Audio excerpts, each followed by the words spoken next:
আপনারা যারা ইউটিউবে নতুন, তো আমাদের শুরুতে কি হয়, আমরা দেখি কাইনমাস্টার থেকে ভিডিও এডিটিং করি, কিন্তু কাইনমাস্টারে অনেকগুলো সুবিধা থাকা সত্ত্বেও সেখান থেকে আমরা ওয়াটারমার্কটা রিমুভ করতে পারি না। সেখান থেকে অনেকগুলো ফিউচার থাকা সত্ত্বেও আমরা যেহেতু ওয়াটারমার্কটা রিমুভ করতে পারি না, তবুও আমরা ওটার প্রতি পাগল কেন?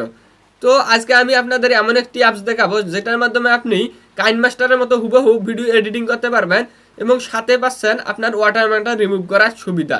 তো আমি বেশি কথা না বলে সেখান থেকে আপনাদের আমি ওয়াটারমার্ক রিমুভ করা দেখাবো এবং ভিডিও এডিটিং করাও দেখাবো। তো চলুন ভিডিওটি শুরু করা যাক। মোবাইলের হোম স্ক্রিনে চলে এসেছি, তো হলো এটা আমার ভিডিও এডিটিং এর জন্য অ্যাপস। তো আপনারা এটাতে ক্লিক করবেন, ইনসোর্স অ্যাপ। তো আপনারা চাইলে এটা প্লে স্টোর থেকে ডাউনলোড করে নিতে পারেন। তো এই ভিডিওতে ক্লিক করবেন, ক্লিক করলে এখানে প্লাস আইকন আছে, তো আপনারা এই প্লাস আইকনে চাপ দিবেন। চাপ দেওয়ার পর এখান থেকে আপনার পছন্দের মতো ভিডিও সিলেক্ট করে নেবেন। তো সিলেক্ট করে নেওয়ার পর এখানে আপনার যে অংশটুকু বাদ দিতে হয়, তো সেই অংশটুকু বাদ দেবেন। তো বাদ দেওয়ার জন্য এখানে দুটি অপশন আছে, এখানে কেটে দেওয়া এবং স্পেস করে রাখা। তো আপনি এটাতে স্পেসে চাপ দেবেন। চাপ দেওয়ার পরে এইদিকে চাপ দেওয়ার পর এখানে দেখতে পাচ্ছেন পাশে ডিলেট নামের অপশনটি আছে, তো আপনি এই ডিলেট নামের অপশনটিতে চাপ দেবেন।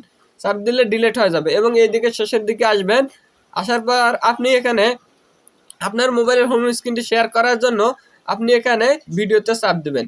তো ভিডিওতে চাপ দেওয়ার পর এখানে কর্নারের দিকে দেখতে পারবেন একটি ম্যানেজ নামের অপশন আছে, তো আপনি এই ম্যানেজ নামের অপশনটিতে চাপ দেবেন।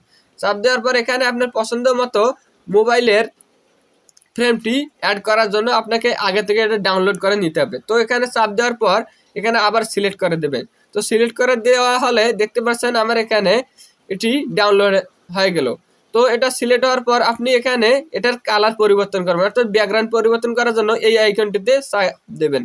তো ব্যাকগ্রাউন্ডে চাপ দেওয়ার পর এখানে আপনার পছন্দ মতো ব্যাকগ্রাউন্ডগুলো সিলেক্ট করতে পারবেন।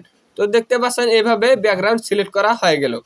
তো এভাবে ব্যাকগ্রাউন্ড সিলেক্ট করা হয়ে গেলে আপনি এটার মাধ্যমে একটি ভিডিও নিতে পারবেন। তো আবার এখানে প্লাস আইকনে চাপ দেওয়ার পর আবার এই অপশনটিতে চাপ দেবেন।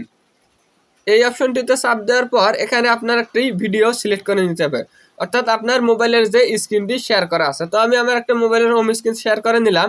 তো এখান থেকে আপনি আপনার বাড়তি অংশটুকু আগের মতো করে কেটে দেবেন, কেটে দিয়ে ডিলিট করে দেবেন। তো ডিলিট করে দেওয়া হয়ে গেলে এই অংশটুকু টেনে বেড়ে নেবেন। তো বড় করে নেওয়ার পর আবার এখানে প্লাস আইকনে চাপ দিবেন, দেওয়ার পর আপনার শেষের অংশটুকু যোগ করে নেবেন। তো শেষের অংশটুকু যোগ করে নেওয়ার পর আগের মতন করে এই অংশটুকু কেটে ডিলিট করে দেবেন।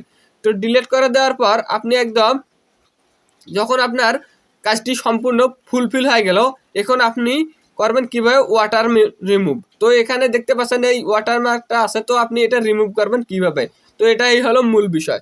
তো এটা ডিলিট করে দেওয়ার জন্য আপনাকে প্রথমে এই ক্রস চিহ্নতে চাপ দিতে হবে।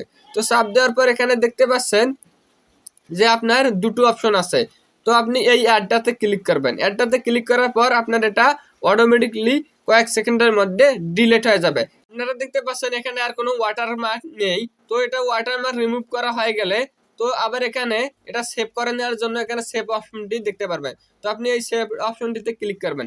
ক্লিক করলে এখানে আবারও সেভ অপশনটি দেখতে পারবেন। তো এটাতেই ক্লিক করলে আপনার অংশটি সেভ হয়ে যাবে। তো ভিডিওর যে অংশটি সেভ হয়ে গেল এখান থেকে আপনার গ্যালারিতে আবার চলে আসবে। তো দেখতে পাচ্ছেন এটা আমার মোবাইলে সেভ হয়ে চলেছে। তো এভাবেই আপনার ভিডিওটি এডিট করা হয়ে গেল। ভিডিওটি ভালো লাগলে ভিডিওতে একটা লাইক দেবেন, চ্যানেলে নতুন হলে চ্যানেলটিকে সাবস্ক্রাইব করে রাখবেন। অন্য কোনো বিষয় জানার থাকলে কমেন্টে গিয়ে জানাবেন। আপনারা সবাই সুস্থ থাকবেন, সদা সর্বদা নিরাপদ থাকবেন। আল্লাহ হাফেজ।